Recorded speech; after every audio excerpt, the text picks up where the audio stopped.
Kita membahas materi mengenai keseimbangan benda tegar. Ya, benda tegar itu adalah benda padat dan kaku. Gelas dan air apakah termasuk benda tegar? Gelas ini termasuk benda tegar, tapi air bukan benda tegar. Apakah dasi termasuk benda tegar? Dasi bukan benda tegar karena berubah bentuk. Aduh, hei. Nah, kalau penggaris ini benda tegar. Bukan. Iya. Nih. Penggaris kata, berarti bukan benda tegar kan? Aduh. Benda tegar itu tidak berubah bentuk walaupun diberi gaya luar. Misalkan titik A dan titik B, jaraknya adalah X. Jika dipindahkan, diputar, jarak antara kedua titik tetap X. Jika diberi gaya luar, ini, dan ini, jarak kedua titik tetap X. Walau bagaimanapun, setiap benda dalam kehidupan kita bisa berubah bentuk jika dikenai gaya yang besar. Benda tegar itu cuma bentuk ideal yang menggambarkan suatu benda.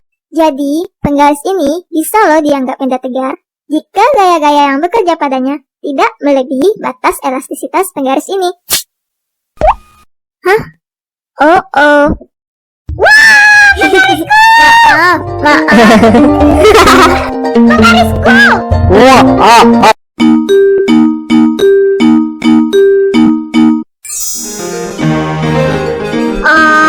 Apa itu keseimbangan?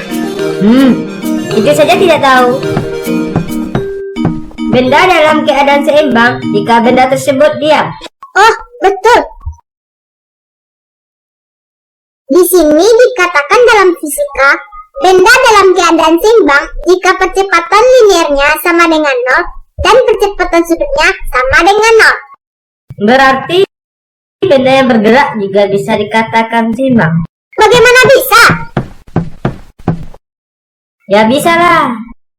Benda bergerak lurus beraturan, kecepatannya tetap, kecepatan 0. Jadi berada dalam keadaan seimbang dong. Oh ya? Keseimbangan ada dua. Keseimbangan statis dan keseimbangan dinamis. Keseimbangan statis ialah keseimbangan benda dalam keadaan diam. Kecepatan linier sama dengan 0, kecepatan sudut sama dengan 0. Keseimbangan dinamis ialah keseimbangan benda dalam keadaan bergerak, bertranslasi dengan kecepatan konstan, atau berotasi dengan kecepatan sudut konstan.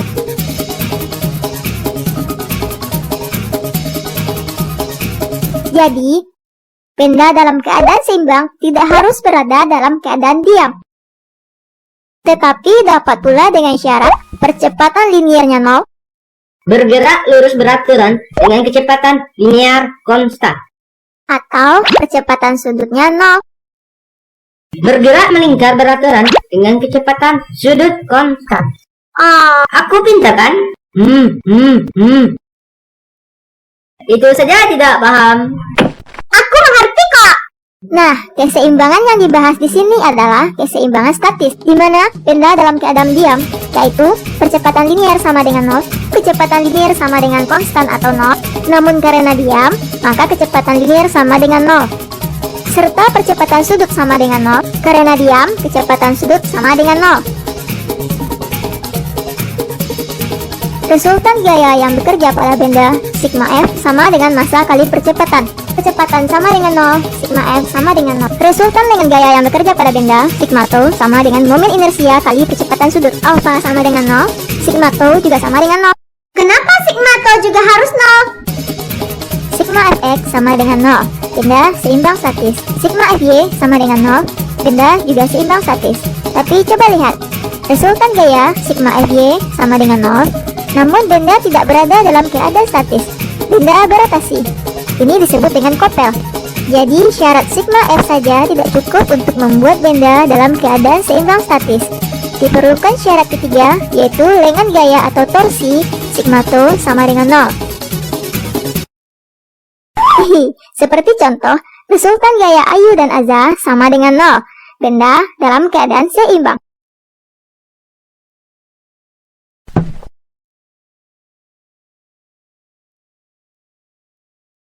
Contoh lengan gaya. Resultan torsi sama dengan 0, benda dalam keadaan seimbang.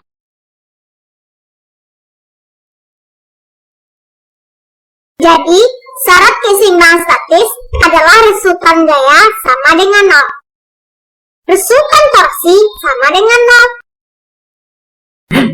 0. Ya begitulah. Sok tahu ya.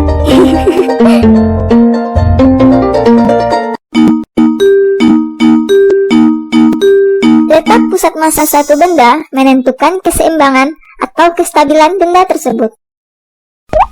Jika dari titik pusat massa benda ditarik garis lurus ke bawah dan garis tersebut jatuh pada bagian alas benda, dikatakan benda berada dalam keadaan seimbang stabil. Menara Pisa yang miring masih dapat berdiri selama berabad-abad. Mengapa menara tersebut tidak jatuh? Dapat dilihat bahwa garis yang ditarik dari pusat massa menara masih jatuh pada alasnya, sehingga menara berada dalam keadaan stabil atau seimbang.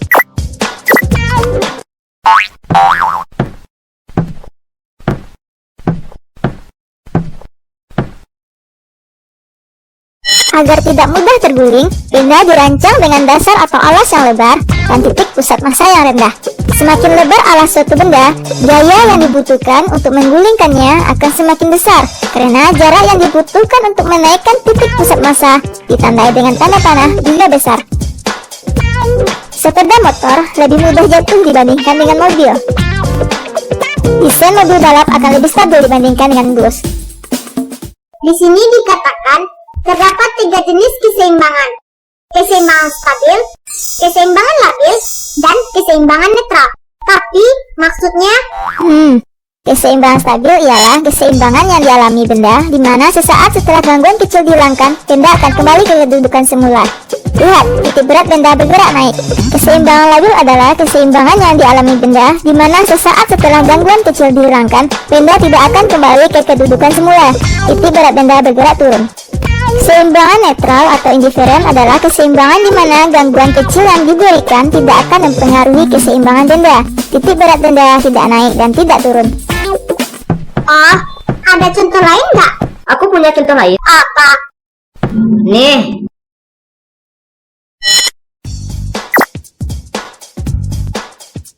Dorong berdiri dalam keseimbangan labil.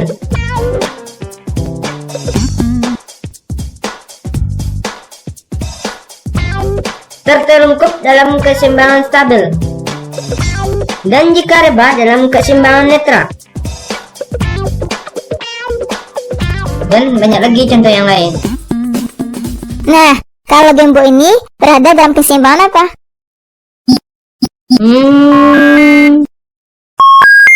Aku tahu, keseimbangan stabil. Iya dong, jika diberi gangguan, dia akan kembali ke posisi awal. Lihat, titik beratnya naik. Iya. Yeay, benar.